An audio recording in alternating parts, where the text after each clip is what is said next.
Back, this is still TV3Newday. It's the big issue. I still have Dr. Richard Asante. He's a Deputy Director of Communications for the NPP. And Honorable Sam George is the MP for Ningo Prampram and also the Deputy Ranking Member of the Communications Committee in Parliament. We're talking the E-Levy and points 315 to 316 of the budget. It says that, Mr. Speaker, following this observation, there exists significant potential to increase tax revenues by bringing into the tax bracket transactions that could be best defined as being undertaken in the shadow economy. After considerable deliberation, government has decided to place a levy on all electronic transactions to widen the tax net and rope in the informal sector. This shall be known as the Electronic Transaction Levy, or E-Levy, and it covers mobile money payments, bank transfers, merchant payments, and inward remittances, and they will be charged at an applicable rate of 1.75%, which shall be borne by the sender, except inward remittances, which will be borne by the recipient. And it says that efforts are being made to enhance financial inclusion and protect the vulnerable. So all transactions that add up to 100 Ghana cedis or less per day, which is approximately 3,000 Ghana cedis per month, will be exempt from this levy. There's been a pushback on this particular policy, and the questions are being asked that how are we saying that poor people suddenly make up 30 to 40% of the brackets that send about 100 Ghana cedis a day, which is why this levy has been introduced to exclude the poor people from it. Richard, I'll start off with you. Everybody's pushing back, or at least majority of Ghanaians are saying that this 1.75% is too high for us. Did you understudy at least some of these other African countries that implemented taxation on their Momo transactions? Did you see the consequences it had on their economy? And so if that's the case, why did we still go ahead with this 1.75? Thank you very much. I'll take just a second on some few issues that were raised here regarding the comments of my brother Sam George on Honorable Sechema. We don't have time for that. A second will do, if you allow me. I think it's really unfair for him to suggest that the majority leader falsified document and put certain thing out there. Never said so here. But I mean, that's what his impression created. That No, he took a letterhead and did his own thing and sent a release out there. I think that we need to look at it. He even said that the letterhead for this was totally different. But you see, that he suggested that he did it. It was totally different. You are saying that he did it is something criminal, and Okay. I think that we ought not to entertain that. All right, the next thing I on. want to talk about would be the fact that, I mean, people are very cynical about everything government would want to do in terms of releasing revenue to develop the country. As a government, you have responsibilities to deliver and provide for the people of the country. You're looking at roads, electricity, water, education, and other things that will make the lives of your people comfortable. There are about 4 options available to you as a government. Either you are looking at the resources that have been planted in the earth by God and exploiting them, or you are looking at the ones that human being can create, like the cocoa and other things that we have. You can look at that, or you're looking at taxes or going out there to borrow. Those are the options available to any government in terms of raising revenues. When you go out there to borrow too much, the point is that you try to then cripple the future generations, because you're heaping a lot of loans on them, because the loans are not going to be paid today. All of them will be pushed into the future for people to pay. So sometimes you're looking at it so that you will not overburden the economy and the structures. If you do the borrowing in the country, you are literally, and it becomes excessive. You are crowding out the private sector. Now it makes it because banks are excited and interested in wanting to give money to government than giving it to private individuals, because they are looking at the guarantees and the fact that it is safer to put your money in government bonds like that. So when you look at that aspect too, it will cripple the economy and it doesn't help. So the other thing that is available to government is government to look within and find out ingenious ways of raising funds and revenues to deal with the challenges we all complain about. And that's the E-Levy? Of course, and that includes the roads. And I tell you that in terms of the sub-region, our revenues and then also the taxes that we pay as a percentage of the total revenue that we have as a country, we are looking at about 12%. With the average within the sub-region is about, we are looking at 12%. Sub-region, we are looking at about 20%. Beyond Africa, you are looking in excess of 40% in most of these countries. The kind of revenue taxes that people pay and contribute in developing their countries. Now, government is looking at increasing this and making sure at least we're able to raise enough to deal with some of the issues. But there are things that we spend a lot of money on and time on, and those things comes in and doesn't really give us much.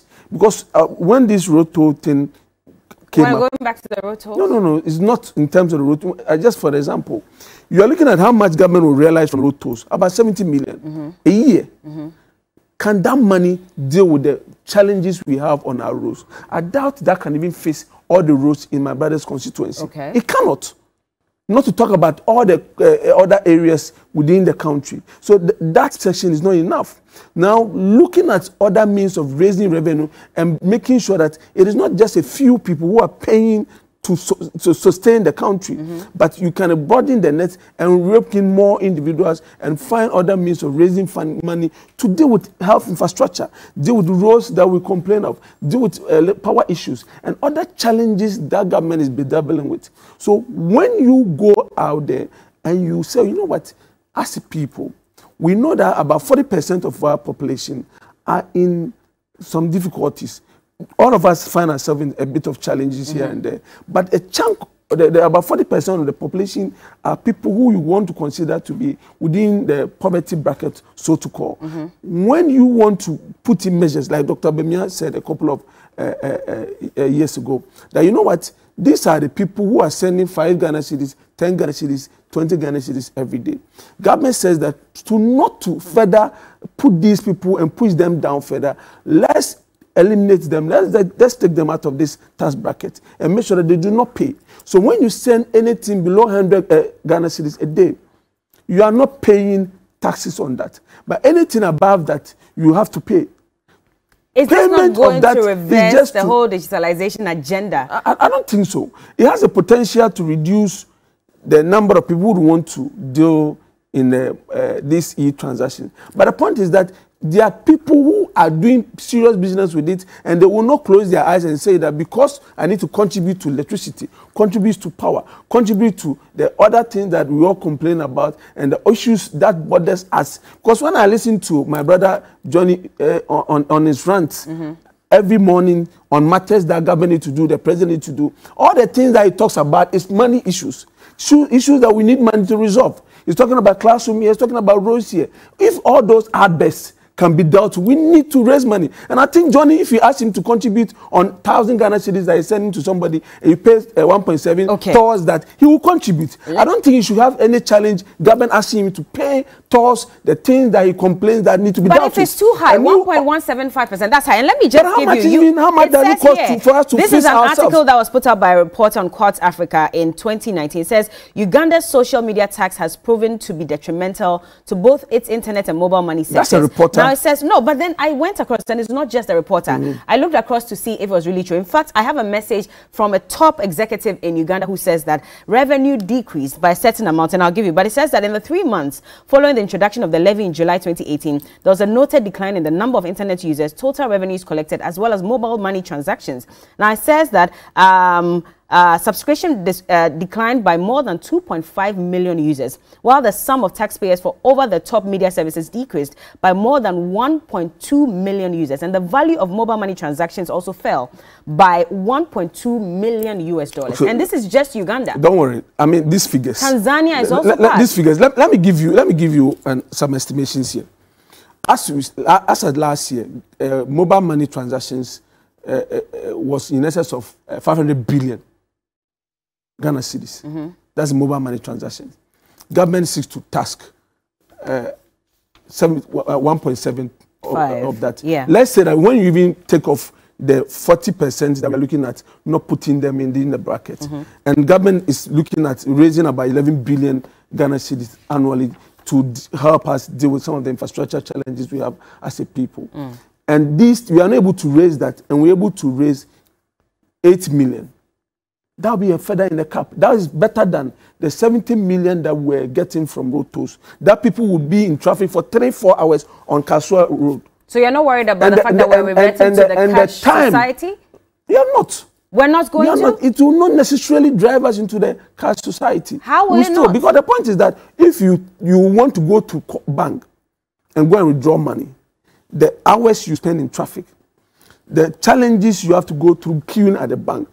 If you think, and even if you are not driving yourself, and you have to pick Uber, and compute all of that, and see the cost of that vis-a-vis what you pay if you have sat in your home and literally transfer the money from your bank account onto your wallet and use it for whatever transaction that you need to do. You will not want to equate that. That's what you think. I understand. Paying taxes is difficult. We've seen evidence. In fact, this is a top telco in Uganda again. I'm coming. And it says that we got about 30% Bella, if you allow me, if you allow me, no. If you allow me, because you've read that. No, you've read that, and I appreciate that. This is from a telco. Don't worry, I appreciate it. Hold on, Richard. It says that, at least for the sake of the people who are watching, let me just put this out so they understand, that we got about 30% immediate overall drop in revenue and volume of high value. Revenue to who? The telcos. One of the telcos. But of course, and it says that transactions reduced by 80% and shifted to agency banking. I'm saying that is the telcos losing revenue. But he says that they shifted to agency banking. That's and they shifted to agency banking. Back to the cash they shifted to agency banking. That agency banking meant that government will still make whatever revenue that government needs to. I understand the challenges and whatever my brother would even come out to talk about on this when he's given the opportunity. Because paying taxes is not an easy thing. Okay. Nobody gets excited when they are being called upon to contribute towards the building of the nation in terms of taxes. Okay. We are all happy paying taxes. But then they, as a citizen, our responsibility is to help develop our nation for us. Nobody will come from anywhere and help develop our country. All right. We ought to come together. But the point is that we ought to appreciate what is being done here. That this affords the government to widen the tax net and then make it more inclusive and bring other people on board so that we'll move away from just a few people paying for the lives of the larger population. Okay. That will give a lot of revenue to the government. Richard. So at least we can, what I'm expecting people to do, particularly the media, is that making sure that these monies are applied appropriately so that the issues that we talk about, the issues that we rant about, but not to be cynical, because for the cynics, they will always be with that. Well, there are people that, regardless of what government does, even government has said, no, nobody's going to pay taxes, people will have an issue with it. You're clearly not listening to the regular, ordinary Ghanaian. Who said that? That is why government has given those people a relief, and that is why government provide other means of taking care of the ordinary people. Honorable St. George, please come in for me. You know, it is sad when I listen to my brother, and not just him. Even yesterday, I listened to ministers and deputy ministers of state and their inability to explain this callous and poorly thought through decision of government, which is a knee-jerk reaction for a failing government that should simply subject itself to an IMF program to dig itself out of the mess they've dug us into. I can only shake my head. I mean, you read what a top telco executive sent to you from Uganda, and Richard doesn't even understand what you read because his response shows he doesn't understand it. He says to you that, oh, that is the telco's revenue. Hello?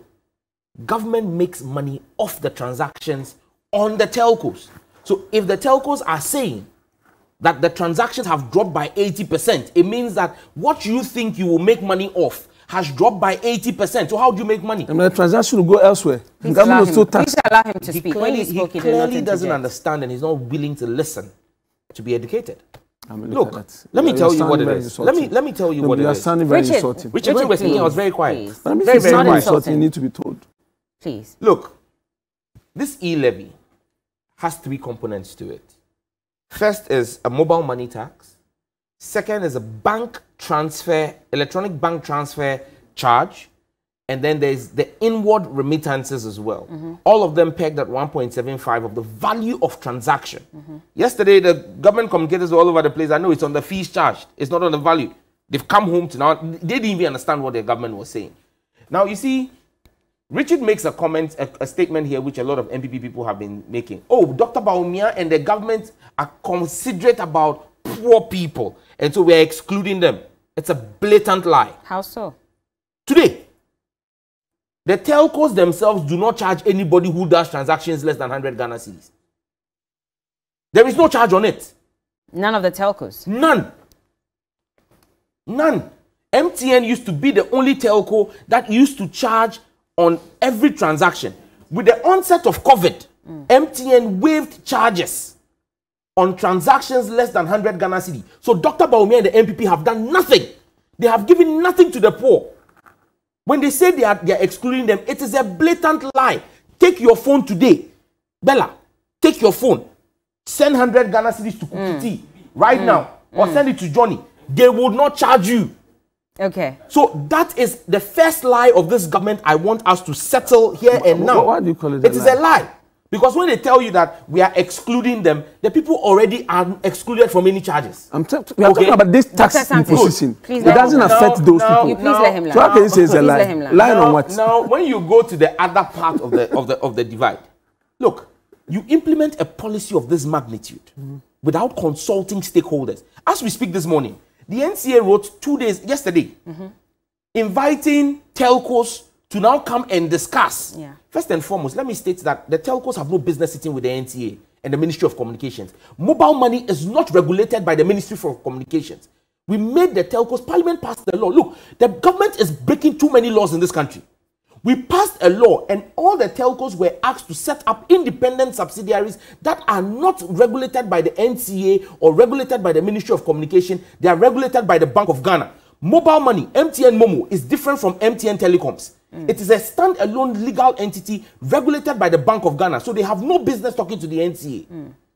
Airtel Money, Tigo Money, V-Cash, Vodafone Cash are all independent legal entities that are separate from the telecoms companies. So I don't know what the NCA is calling them for a meeting for on this matter.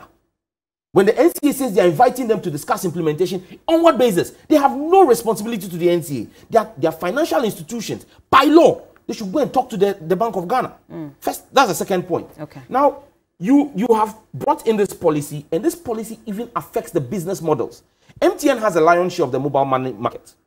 So Airtel Tigo Money, Vodafone Cash, decide that the only way they can make a headway is that when you do on-net transactions. So when you send money from an Airtel Tigo number to another Airtel Tigo number, even if you are sending 10,000 Ghana cedis, it's free. Yeah. Free. When you send from Vodafone to another Vodafone number, even if it is 10,000 Ghana cedis, it is free. Today. If I call him Pharaoh, they will say I shouldn't, so I won't call him Pharaoh. Please, no name calling. Yes. Yeah. So I won't call. Okay. I'm not calling him Pharaoh. But you see, the president has decided to impose a tax. That changes the business model. So now, when I send money from a Vodafone number to a Vodafone number, Vodafone, the operator who is giving me the service, is charging me 0 cedis. Nana Dodanko Akufo-Addo. And his people are going to charge me 175 Ghana cedis. What service have you rendered for me? You see, this is a lazy way of taxing. There's 1.75%. Yes, of 10,000 is 175 Ghana. Yeah, okay. You get it? To build your rules. It is a lazy way of getting into the digital economy. And let's make it clear. In Africa, Tanzania, Uganda, Kenya, South Africa, Nigeria have all introduced digital taxes. All of them have seen a decline ranging from between 20 to 80% in transaction volumes and in usage. Look, I bleed in my heart because I know how far we have worked in this sector to get people to accept e-cash and mobile money. The digital transformation of this country started under President Kufuor in 2004 when he passed the GH for ICTD policy, Ghana for ICT development.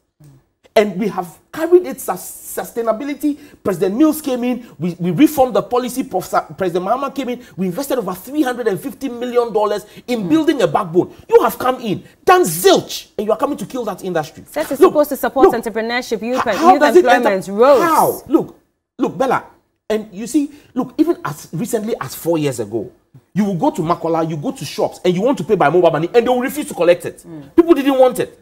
It's taking a lot to get people to appreciate the value of using e-money. This is a government whose rhetoric does not match, whose policy direction does not match their rhetoric. You tell us that your Bank of Ghana is looking to introduce a digital currency, an ECD. ECD, yes. How do I use an ECD when you're taxing payments using on electronic transactions? How silly can you be?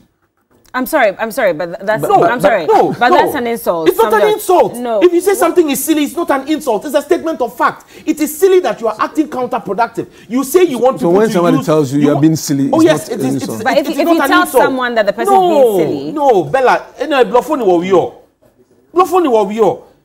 The fact that you are trying to tell me you are building a digital economy and you are trying to put in blockers to people using it, it's a silly thing. Why do you call it blockers? Because look, it is inhibiting. When you are looking for ways of let me tell you something, Bella, getting people to contribute to the nation building. So you don't want government to tax at all? What do you want government to do? I said this to somebody.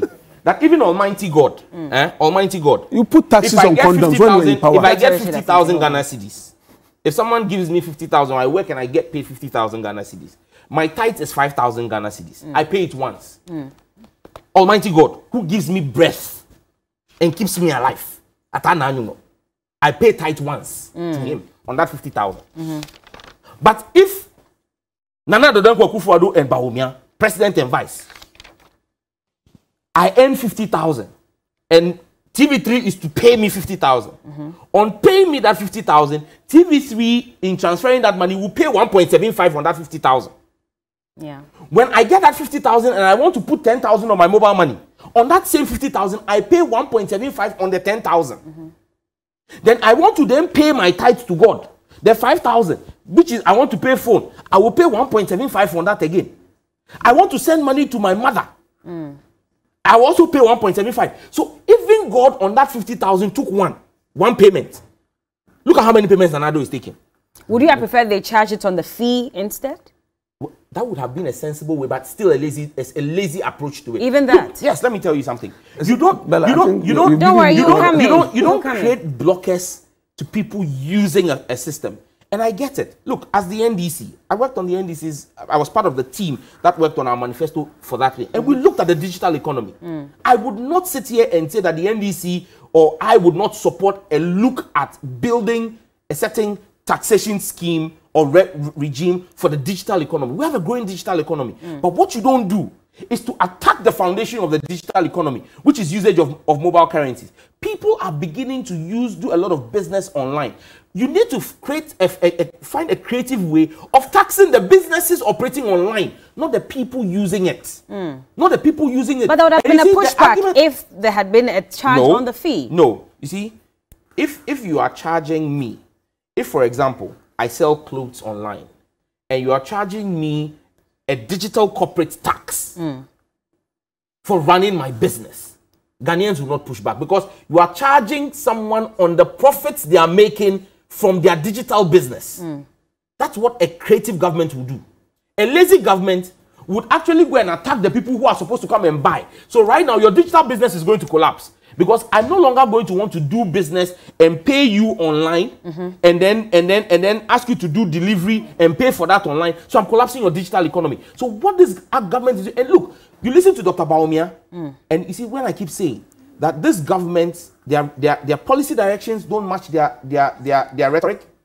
Dr. Bawumia, just in 2019, said we cannot tax Momo. If we tax Momo, it is wicked. We are going to be dealing with the poor people. Look, when you look at the statistics that says 30 to 40% do less than 100 CDs in a day, again, it's very misleading. How so? Good. And Koko, forgive me for that, but let's just get an explanation on this. I have 2 phones. I have Airtel money. I have Tigo money. Bella, so I mean, that's a play that I gave you time to speak. But that's not that much. Hold on, please. Hold on. You've literally turned it into a Hold on, I haven't. Allow me to do my job. That's what we are doing. Honorable, please speak. If I do 100 CDs on MTN, you record it as 1. If I do 100 CDs on Vodafone Cash, you record it as 1. But the same person have done 200 Ghana CD transaction in a day. You understand me? Again, you should also bear in mind that you should look at the cost of living. Because as the NDC, what I can, if you take our manifesto, it was clear. We're actually looking to, by way of policy, scrap the charges that the telcos, especially MTN, and it was going to be targeted at largely MTN. Why do I say largely MTN? Because all the other telcos had moved to free on-network transactions. We believed as the NDC that actually what you should do is to scrap all transaction fees. But how do you generate revenue then? No, listen, I've told you that we would have taxed the digital economy. Okay. Okay, but when you scrap transaction fees, and people say, but the telcos won't make money. Who told you they won't make money? The telcos make money because they hold money on float. There's close to 8 billion on float. They trade with that money. So they can make money on that. Okay. But so what you should, if you were a government that really cared about the ordinary people, what you'll be doing is by way of policy. And people have been asking me, what is the NDC's alternative? The NDC's alternative would have been to scrap all transaction fees all transaction fees on mobile money. Okay. Because that would then encourage more people to get on board, and then you can then use the creative engineering to go after the digital economy. Those who are beneficiaries of the digital economy. Right now, what you're doing is you are leaving the beneficiaries of the digital economy and you're going after the drivers of the digital economy. When those drivers decide that, okay, it is inhibitive, they would stop, it will collapse your digital economy. This whole thing, and I wrap here, it's taxing the poor to take care of the largesse of the rich. Why do I say so? This government claims that they've introduced an e-toll, an e-levy, a Baumia tax, a digital tax. They've introduced a Baumia tax, and so for the Baumia tax that they've introduced, they are taking off road tolls. You are taxing the poor person in the village who doesn't even have a bicycle tire to cover up for the largesse of people like Richard and myself who have V8s. They'll be fixing roads for these people to also use those roads, no? Fixing roads? Have we not been in this country? But they're saying that is why they're introducing E-Levy. The road fund, which is supposed to have been used to fix road, has been collateralized for about 10 years by them. Ask them what they use that money for. Okay, Richard. You trust these people with money? Okay, we'll have to land, but we have to end here. Our time is up. But finally, no, I'm allowing you to speak. No, I'm just saying that we have to end here. To speak. I didn't give him 30 minutes. That's exactly what you did. Finally. I mean, if you enjoy him that much, then let him alone come. Richard. So he can interview him. But not can I sit here. So what if this budget is not approved, especially with E-Levy? Because that's how you're hoping to make some money for youth employment, for roads and all other things. Cybersecurity, how are you going to manage to raise that revenue if it is not passed or approved by Parliament? I think that members of Parliament and the government, we have ways of dealing with issues and matters like this. When they come before Parliament, they look at it from a nationalistic point of view. When you listen to them on platforms, what they say, and when they get there and the issues are before them, they're dealing with those issues are quite different. So but I think we need to understand, when my brother sits here and talk as if when the NDC was in power, there was no taxes in the country. And I look at it and I laugh. Because I know the NDC, when they were given the opportunity, they taxed condoms and cutlasses. They practically taxed everything. We know that there's sort of doing that in this budget. People don't realize it. Please. I allowed you. Nobody's taxing condoms. Nobody taxed condoms. You literally tax condoms and everything. And you still could not manage the economy very well. You went to the IMF. We are managing the economy, and the people know what they are getting from this government.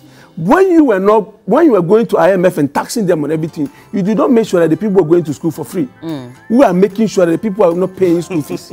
You do not make sure that people were not paying examination fees and all that.